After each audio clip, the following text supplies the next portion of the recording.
राधे राधे बंधुओं। तो आज हम एक ऐसे विषय पर चर्चा करेंगे जो बहुत विवादास्पद है, बहुधा समाचार एवं चर्चा में रहता है तथा जिस पर कई बार हिंदू रक्षात्मक स्थिति अथवा डिफेंसिव पोजीशन में आ जाते हैं। तो जो लोग ये कहते हैं कि ये मूल निवासी हैं, आदिवासी हैं, इनकी दक्षिण भारतीय भाषाएं प्राचीन हैं। हाँ ठीक है, दक्षिण भारतीय भाषाएं प्राचीन हैं, इसमें तो कोई संशय नहीं है। संस्कृत से प्राचीन है अथवा नहीं, उसके लिए तो चलो शोध पर, साक्ष्यों पर, प्रमाणों पर जाना पड़ेगा, इत्यादि पर जाना पड़ेगा, परंतु उस वाद विवाद की आवश्यकता ही नहीं है। मैं तो मतलब उसकी आवश्यकता क्या है मुझे यही नहीं समझ में आता है। दक्षिणपंथी भी सदा यह प्रमाणित करने का प्रयास करते हैं कि तमिल संस्कृत से प्राचीन नहीं हो सकती। संस्कृत तमिल से प्राचीन है, तमिल तो संस्कृत से प्राचीन हो ही नहीं सकती है। हो अथवा ना हो संस्कृत से प्राचीन, उससे क्या लेना देना है, क्योंकि वह प्राचीन हो अथवा ना हो तथापि वह सम्मान की अधिकारी है, तथापि वह पूजनीय हमारे लिए माता है। तमिल तमिल भाषा है ना, संस्कृत देव भाषा है, उसमें तो कोई दो राय नहीं है, परंतु तमिल में इतने सारे प्राचीन, इतने सारे धार्मिक ग्रंथ लिखे गए हैं, तो हमारे लिए तो वह भी पूजनीय है, उतनी ही पूजनीय, उतनी ही सम्माननीय है। तमिल में मंत्रों का उच्चारण होता है देवालयों में, और मैं वामपंथियों के मूल निवासी, आदिवासी, द्रविड़ी मानसिकता वाले लोगों का दोगलापन, उनकी हिपोक्रेसी को मैं उजागर करता हूं आप लोगों को।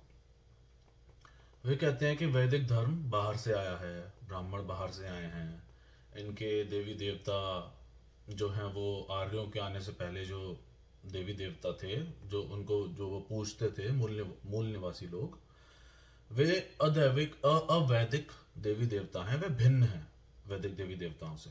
और यह सत्य भी है कि कुछ देवालय भिन्न है, कुछ में उनकी जो पद्धति है, पूजा पद्धति जो है वह भिन्न है। उन मंदिरों में ब्राह्मण पुजारी नहीं होते हैं तथा उनमें उन देवी देवताओं का वेदों में तथा प्राचीन ग्रंथों में उल्लेख भी नहीं मिलता है, अथवा बहुत न्यून मिलता है, बहुत अल्प मिलता है। यह सत्य है, मैं मानता हूं। परंतु जब इंटरनेट नहीं आया था, जब अंतर्जाल नहीं आया था, अथवा मैं उतना सक्रिय नहीं था सोशल मीडिया पर, सोशल मीडिया के आने से पूर्व मुझे वैदिक देवी देवताओं का, अच्छा ये मूल निवासी आदिवासी वाली राजनीति का ज्ञान नहीं था, मैं अनभिज्ञ था इससे। तो मुझे तो यह पता भी नहीं था कि कुछ भेद भी होता है इन दोनों में, कि वैदिक और अवैदिक देवी देवताओं में कुछ भेद भी होता है, कि अरे यह वैदिक धर्म जो है यह भिन्न है, तो इनका धर्म हमसे भिन्न है, और हमारे देवी देवता तो अलग हैं।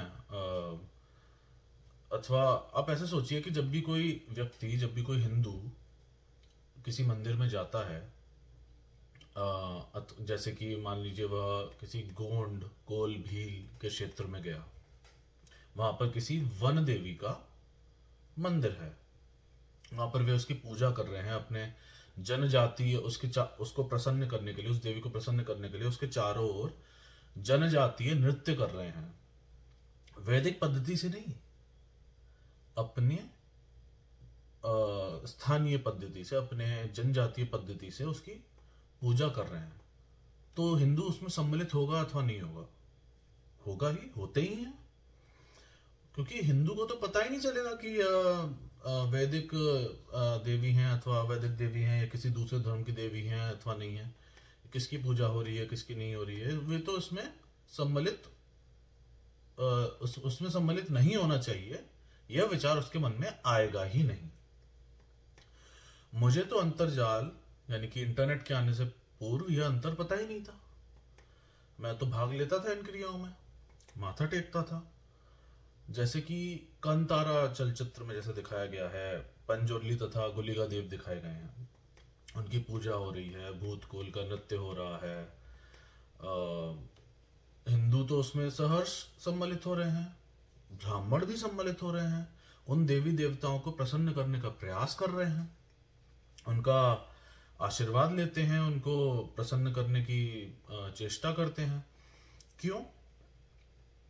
क्योंकि मूल निवासी अथवा आदिवासी, मैं तो वनवासी कहता हूं, मैं तो मूल निवासी आदिवासी शब्दों का प्रयोग नहीं करता हूं, वे किसकी पूजा करते हैं?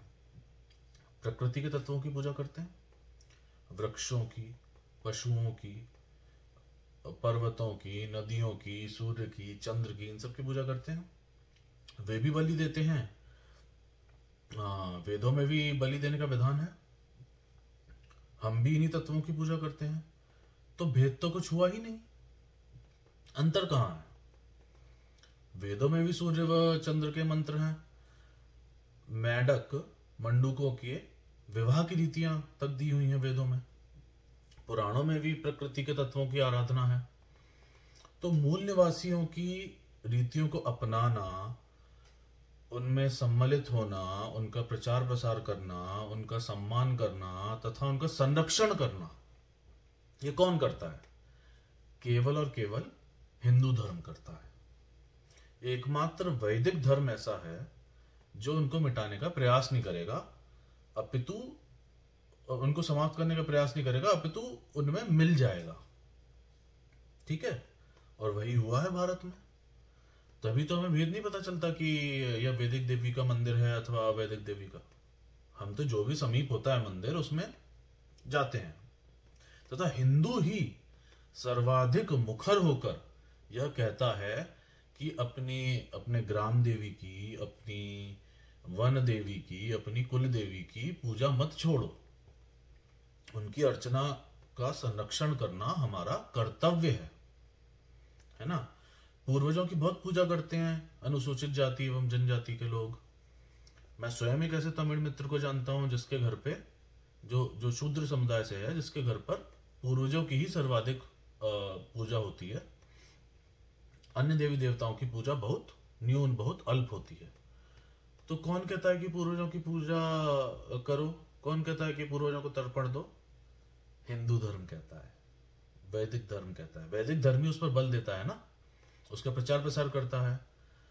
तो तुम ऐसे दो ऐसे समुदायों को, यदि हम ये माने कि आर्य जो है वो सत्य में बाहर से आए थे, केवल इस आज की चर्चा के उद्देश्य से मान लेते हैं, वैसे तो मैं इसमें विश्वास नहीं करता हूं, तो तुम दो ऐसे समुदायों को भिड़ा रहे हो आपस में, जो कि अभिन्न है, जो कि एक दूसरे से भिन्न है ही नहीं, जो सहस्रों वर्षों से साथ रहते आए हैं, जिन्होंने एक दूसरे को समाप्त नहीं किया, अपितु एक दूसरे को पूर्ण किया है, जिनमें भेद ही समाप्त हो गया, क्योंकि वे दोनों अभिन्न थे, उनमें कोई अंतर था ही नहीं। और तुम उन मूल निवासी लोगों का, उन समुदायों को उनका हितैषी तथा शुभ चिंतक दिखाने का प्रयास करते हो, जो कि उनको, उन मूल निवासियों को समाप्त करने में तुले हुए हैं, जो कि उनकी संस्कृति से घड़ा करते हैं, उनका विरोध करते हैं, उनकी संस्कृति को मिटाना ही जिनका उद्देश्य है। जो धर्मांतरण कर रहे हैं छत्तीसगढ़ में, झारखंड में, तो उनको मूल निवासी धर्मों से, तो उनको विदेशी धर्मों में परिवर्तित किया जा रहा है ना। नाम परिवर्तित कर लो, सारी रीतियों को त्याग दो, वृक्षों की पूजा मत करो, बलि मत दो, इत्यादि। तो तुम किसको मूर्ख बना रहे हो? ये तो स्पष्ट रूप से ब्रेन वॉशिंग हो रही है, भटकाया जा रहा है ना, उन्हें बहकाया जा रहा है। तो कभी कोई यदि आपसे मूल निवासी तथा बाहरी वाला विषय छेड़े कि मूल निवासी, बाहरी, आर्य, द्रविड़ वाला विषय छेड़े, तो यही तर्क देना उन्हें, उनसे पूछना कि अच्छा ये बाहर से आए ना आर्य लोग, तो तुम मूल निवासियों का समर्थन, मूल निवासियों की रीतियों का समर्थन करते हो ना, तो हम तो उनके धर्म में धर्मांतरित होने के लिए प्रस्तुत हैं, उनकी भाषा बोलने को तैयार हैं। हम छोड़ देंगे संस्कृत बोलना, नहीं बोलेंगे संस्कृत, हम तो छोड़ देंगे शिव, विष्णु तथा ब्रह्मा की पूजा, हम करेंगे केवल कर्णी माता की अथवा पंजुर्ली की पूजा करेंगे केवल। ठीक है, मूल निवासियों के देवी देवता की पूजा करेंगे, हमें कोई समस्या नहीं है करने में। क्या तुम इसका समर्थन करोगे? क्योंकि वे नहीं करेंगे समर्थन, वे नहीं करेंगे समर्थन इसका, क्योंकि उन्हें तो अंग्रेजी व उर्दू थोपनी है। उनका दोगलापन चुटकी में, 1 मिनट में एक्सपोज हो जाएगा। ये पूछना आप उन लोगों से। तो आज के लिए यह था चर्चा का विषय। अगली बार पुनः किसी अन्य विषय के साथ आपसे चर्चा की जाएगी, आपसे वार्ता की जाएगी। तब तक के लिए राधे राधे।